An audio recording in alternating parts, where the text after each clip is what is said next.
Pero pakwento ho muna natin kay Sir Winston Casio, ito pong mga magkakasunod, magkakahiwalay na Pogo Hub Raid mga kabrigada. Magandang umaga po, Sir Winston Casio. Welcome po sa Tira Brigada. Kasama ho ninyo, Brigada Gab at Brigada Abner. Good morning po. Morning po.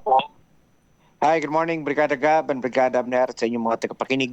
Opo, una-una po, Sir Winston, pwede ho bang pakikwento nyo ho sa amin, ito hong si Liu Meng na ito. Sino ho ba itong si Liu Meng at ito hong mga ginagawa ho nyo dyan sa mga Indonesian nationals na na-rescue ho natin, Sir Winston? Nakatanggap po tayo ng report noong February 13, isang panawagan, isang rescue distress call. Na ito daw po si Liu Meng, meron daw po siyang mga Indonesian nationals na yung mga passport sa kanyang tinatago at hindi binibigay sa kanila kung kaya't hindi makauwi ng Indonesia mga ito. Tinugunan po namin at nakita po namin na meron siya dating warrant of arrest sa katulad ng kaso rin po ng kidnapping. Although nagpakita siya ng dismissal order galing sa court nila, di umano wala na yung kasong yon, pero subject for verification pa po. So she remains to be a person of interest kung kaya't siya ay ating kinuha at sasampahan po natin siya ng kasong paglabag ng qualified human trafficking sapagkat mahigit 30 katao po ito na kanyang ikinulong doon sa Canlaon Tower. Ito ho bang si Liu Meng na ito, kasi po dun sa mga pictures ho na nanggaling ho sa inyo, meron ho siya yung parang naka-uniforme ho ng sundalo. Ano ho ba ito, Sir Winston? Well, alam naman natin na sa China meron silang conscription policy. So most likely meron din itong military experience si Liu Meng. So that's subject for verification also. Ano mangyayari po doon, Sir Winston, doon po sa mga 34 na mga Indonesian nationals? Ngayong araw po, actually, simula kahapon, kinukuha na po ng statement sa mga ito para malaman namin yung buong kwento kung talaga nga bang sila ay mga biktima nga na ng human trafficking or higit pa.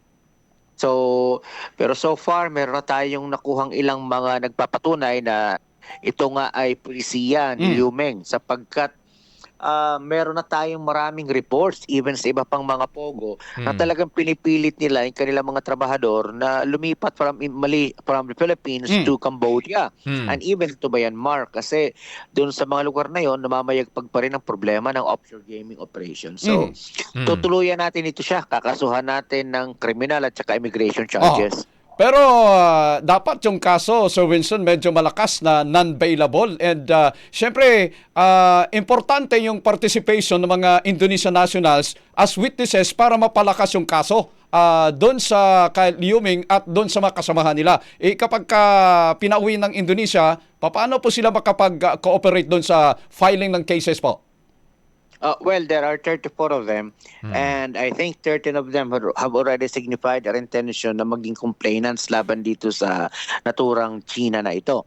Now, kung hihilingin natin ang tulong ng Department of Justice, Interagency Council Against Trafficking, kung maaring ma-perpetuate natin ang testimonya ng mga taong ito nang sa gayon kahit sila ay nasa ibang bansa na nakabalik na ng Indonesia, ay pwede pa rin magamit yung kanilang testimony laban dito sa akusado. Okay. Ano ho ba yung sir? Parang nature of operations ho nila. Kagaya rin ho ba to ng mga nare-raid natin na Pogo Hub dati, yung mga nang-scam, mga nang-loloko? Ito rin ho ba yung mga sa lab scam? Pasok din ba itong mga ito, yung sa kay Liu Meng na yan? Now, hindi na natin ma-backtrack ngayon kung ano yung kanilang type of operation sapagkat isinara na nga nila nitong January 21 yung kanilang Pogo sapagkat layunin na nga niyang bitbitin itong mga taong ito papunta ng Cambodia. So, pero definitely po, sila ay dating Pogo. Whether yung kanilang Pogo ay legal or illegal, hindi pa natin ma-check ngayon. Pero kahapon, yung isang Indonesian complainant nagsabi na sinabi niya during the press briefing na alam naman niya for sure na kami Pogo.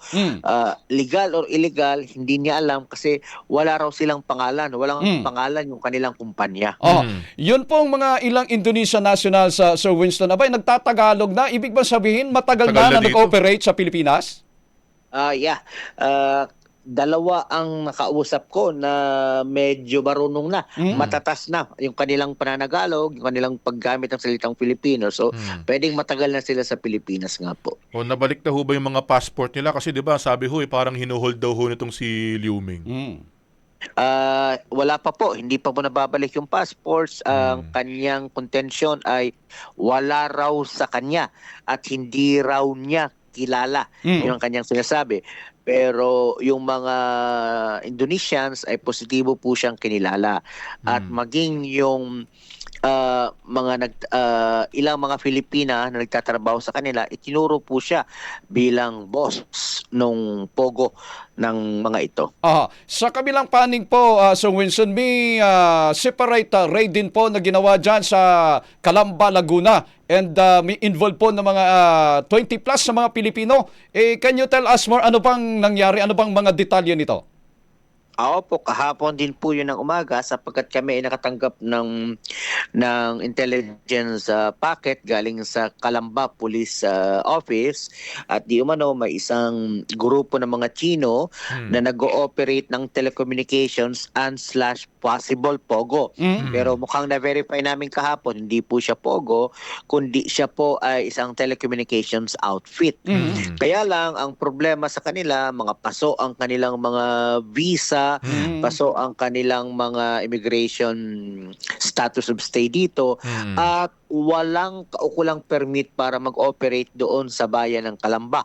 Ang kanilang permit ay nandoon sa Makati City, pero ang kanilang place of business ay nasa Calamba. So yun ay isang paglabag sa ating business regulation requirements. At maging sa immigration na rin po, sapagkat paso ang kanilang mga immigration visa. Okay, panghuli na lang po siguro, mabilisan lang po, Sir Winston. Dito po sa mga operation na to, magkakasunod ho kasi, sa kabila ho ng Pogo Band na nga na umiiral, pero meron pa rin tayong mga nare-raid na ganito. Meron pa ho ba tayong ini-expect? Meron pa ho ba kaming inaasahan na mga susunod pa po na sasalakayan po ng PAOK, Sir Winston? Marami pa ho. Sobrang dami pa ho nila. Kaya kami, kung ako bibigyan mo ng pagkakataon, ako'y nananawagan sa mga local government units all over the country. Please, tulungan naman po nila ang national government sapagkat sila ang nasa frontline. May kita naman po nila kapag merong illegal na nangyayari sa kanilang mga bayan, mapaprobinsya, mapabayan, munisipyo, syudad, o di kaya sa mga barangay. Please help the national government para mapabilis po natin ang pagtapos sa problemang ito. Okay. With that, Sir Winston, maraming salamat po sa inyong oras ngayong umaga at syempre good luck po sa PAOK at sana nga po'y malinis na talaga itong mga illegal na pogo sa Pilipinas. Maraming salamat po at mabuhay po kayo. Thank you very much, sir. Thank you po. Ating oras mga kabrigada, 8:23 ng umaga. That on track.